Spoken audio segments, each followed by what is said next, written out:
نامحرم کی بے وفائی اللہ کی طرف سے سزا ہے۔ تم جس کے لیے روتی ہو بنت ہوا، وہ تنہائی میں تم پر ہنستا ہوگا۔ السلام علیکم ویورز، آج کی ویڈیو ان لوگوں کے نام ہے جو نامحرم پر وفا کی امید رکھتے ہیں۔ نکاح آدھا دین ہے۔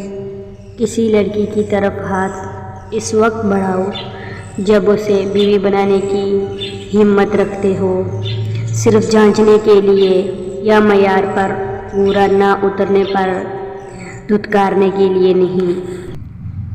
یہ جو محبت ہوتی ہے نا، بہت ذلیل و خوار کرتی ہے، انسان کو رسوا کر کے رکھ دیتی ہے۔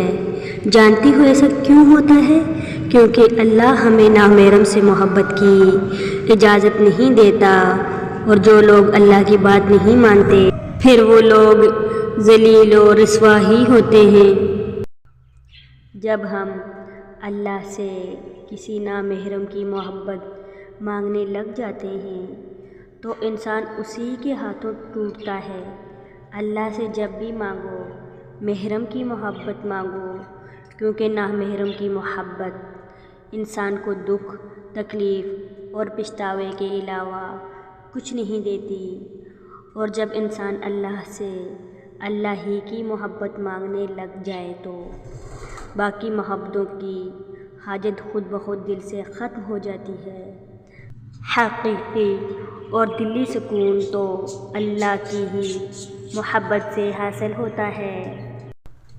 اچھا، نامحرم جتنا بھی اعلیٰ اخلاق کا حامل ہو مگر ہوتا نامحرم ہی ہے، اسی لیے کسی نامحرم کے لیے بلا جھجک دل کے اور گھر کے دروازے کھول دینا تباہی کا سبب بن سکتا ہے۔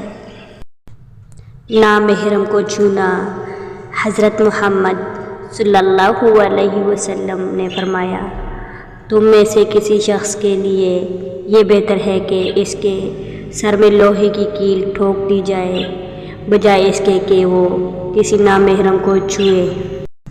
اچھی لڑکیاں غیروں کے لیے بری ہوتی ہیں کیونکہ وہ ان سے میٹھی میٹھی باتیں نہیں کرتی، ان سے اجنبی رہتی ہیں۔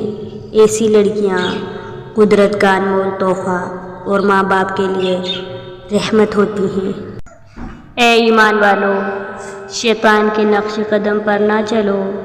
جو شخص بھی شیطان کے نقش قدم پر چلے گا تو وہ اسے بے حیائی اور برے کاموں کا ہی حکم دے گا۔ انسانیت وہاں دم توڑ دیتی ہے جہاں کسی شخص کی مجبوری دوسروں کے لیے تماشا بن جائے۔ خاموشیاں کبھی بے وجہ نہیں ہوتی، کچھ درد ایسے بھی ہوتے ہیں جو آواز چھین لیتے ہیں۔ اگر کبھی کسی چیز کا غرور آنے لگے تو ایک چکر قبرستان کا لگا لیا کرو، وہاں آپ سے بھی بہترین انسان مٹی کے نیچے دفن ہیں۔ ہنسی آتی ہے مجھے حسرت انسان پر، گناہ کرتا ہے خود، لعنت بھیجتا ہے شیطان پر۔ شان سے جئیں اور اپنوں کا مان رکھیے۔ اللہ حافظ۔